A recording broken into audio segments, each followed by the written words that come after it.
ఆర్య, ఈరోజు మనం ఒక ముఖ్యమైన విషయం గురించి మాట్లాడుకుందాం. ఇది మీ ఉద్యోగం గురించో బ్యాంక్ బ్యాలెన్స్ గురించో కాదు, మీ మనస్సులో ఉన్న భారం గురించి. మీరు ఎప్పుడైనా గమనించారా? ప్రతి నెల జీతం రాగానే ఒక పక్క సంతోషం, మరో పక్క భయం.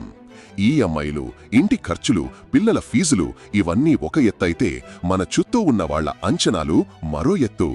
అబ్బాయికి ఉద్యోగం వచ్చింది కదా, కారు ఎప్పుడు కొంటున్నాడు? అమ్మాయికి ప్రమోషన్ వచ్చింది కదా, నగలు ఏమైనా కొనిందా? ఇలాంటి మాటలు విన్నప్పుడు మనకు తెలియకుండానే ఒక ప్రెషర్ ఫీల్ అవుతాం కదా. మనం ఏదైనా కొత్తగా చేద్దామనుకున్నప్పుడు, ఒక చిన్న బిజినెస్ స్టార్ట్ చేద్దామనో లేదా స్టాక్ మార్కెట్లో ఇన్వెస్ట్ చేద్దామనో అనుకున్నప్పుడు ముందుగా ఎవరికి చెప్తాం? మనకు అత్యంత ఇష్టమైన వాళ్లకే కదా. మన ఇంట్లో వాళ్లకో లేదా క్లోజ్ ఫ్రెండ్స్కో చెప్తాం. కానీ వాళ్ల రియాక్షన్ ఎలా ఉంటుంది? అవన్నీ మనకొద్దురా, ఏదో ఒక ఉద్యోగం చూసుకో, రిస్క్ ఎందుకు, మనకు ఉన్నంతలో బతుకుదాం అంటారు. వాళ్లు అలా అనడం వెనుక వాళ్ల ప్రేమ ఉండొచ్చు, కానీ ఆ మాటలు మీ ఆశల్ని ఎలా చంపేస్తున్నాయో మీరు ఎప్పుడైనా గమనించారా? ఒకసారి ఆలోచించండి. వాళ్ల భయం మీ భవిష్యత్తుకు అడ్డుగోడగా మారుతోంది. దీన్నే సైకాలజీలో ద సాబొటాజ్ ఆఫ్ లవ్ అంటారు. వాళ్ళు మిమ్మల్ని మోసం చెయ్యాలని కాదు, వాళ్లకు తెలిసిన ప్రపంచం చాలా చిన్నది.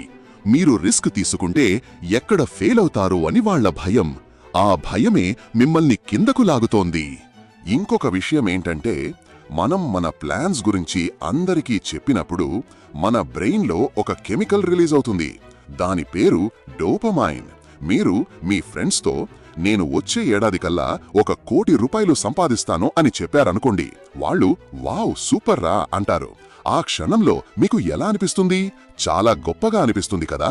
కానీ ఇక్కడే ఒక పెద్ద ప్రాబ్లం ఉంది.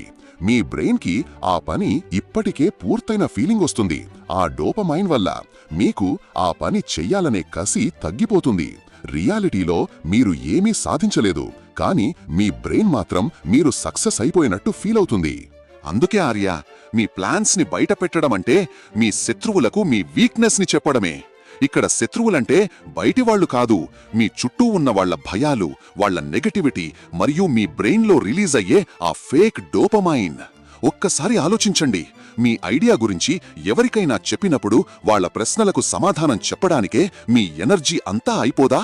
అది వర్కౌట్ అవ్వదు, ఇది చాలా కష్టమని వాళ్ళన్నప్పుడు మీలో ఆ ఫైర్ తగ్గిపోదా? మరి దీనికి సొల్యూషన్ ఏంటి? ఇక్కడే మనం స్ట్రాటజిక్ సైలెన్స్ అనే టూల్ని వాడాలి. ఒక విత్తనం భూమిలో ఉన్నప్పుడు ఎవరికీ కనిపించదు, కాని అది లోపల వేర్లు పటిష్టం చేసుకుంటుంది. మీరు కూడా అంతే. మీ ప్లాన్స్ని అండర్ గ్రౌండ్లో ఉంచండి. మీ నెక్స్ట్ మూవ్ ఎవరికీ తెలియకూడదు. మీ దగ్గర డబ్బు ఉందని తెలిస్తే అవసరాలు వాటంతట అవే పుట్టుకొస్తాయి. బంధువుల పెళ్లిళ్ళు, ఫ్రెండ్స్ అప్పులు ఇవన్నీ మీ డబ్బును లాగేస్తాయి. సైలెన్స్ అనేది మీ సంపదకు ఒక కవచం లాంటిది. ఇంట్లో వాళ్ళు అడిగితే ఏదో ట్రై చేస్తున్నాను అని చెప్పండి, కానీ డీటెయిల్స్ ఇవ్వకండి. వాళ్లకు మీ రిజల్ట్స్ మాత్రమే కనిపించాలి, మీ స్ట్రగుల్ కాదు. మీరు 5 ఏళ్ల పాటు సైలెంట్గా ఉండి మీ కుటుంబాన్ని అప్పుల నుంచి బయటకు లాగగలరా? ఆ ఓపిక మీకు ఉందా? ఇది చాలా కష్టమార్యా. మనకు మన సక్సెస్ని అందరికీ చెప్పుకోవాలని ఉంటుంది, కానీ ఆ టెంప్టేషన్ని కంట్రోల్ చేసుకోవడమే నిజమైన మెచ్యూరిటీ. మీరు సైలెంట్గా ఎదిగినప్పుడే మీ పిల్లలకు డబ్బుతో పాటు ఆ డబ్బు ఎలా సంపాదించాలో నేర్పించే స్వేచ్ఛ మీకు దొరుకుతుంది. ఇదే జనరేషనల్ వెల్త్కి పునాది. ఇప్పుడు మీ ముందు 2 దారులున్నాయి. 1, అందరిలాగే మీ ప్లాన్స్ గురించి గొప్పలు చెప్పుకుంటూ ఎప్పటికీ అక్కడే ఉండిపోవడం. ప్రతి నెల ఈఎంఐలు కడుతూ ఎప్పుడో ఒకప్పుడు లైఫ్ మారుతుందని ఆశపడటం. 2, సైలెంట్గా మీ సామ్రాజ్యాన్ని నిర్మించుకోవడం.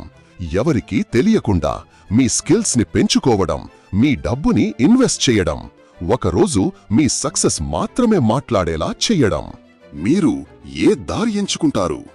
మీరు సైలెంట్గా ఉన్నప్పుడు మీకు మీరే తోడు. మీ ఆలోచనలే మీకు బలం. బయటి ప్రపంచం గోల మీ దరిదాపులోకి రాదు. ఆ సైలెన్స్లోనే మీరు నిజమైన ఆర్థిక స్వేచ్ఛను సాధించగలరు. ఈరోజు మీకొక 3 ప్రశ్నలు.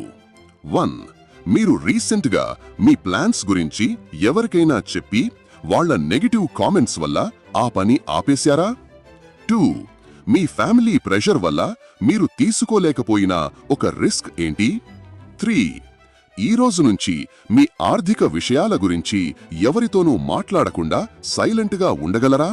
మీ ప్రయాణం ఒంటరిగా అనిపించొచ్చు, కాని గుర్తుంచుకోండి, చీకటిలోనే నక్షత్రాలు ప్రకాశిస్తాయి.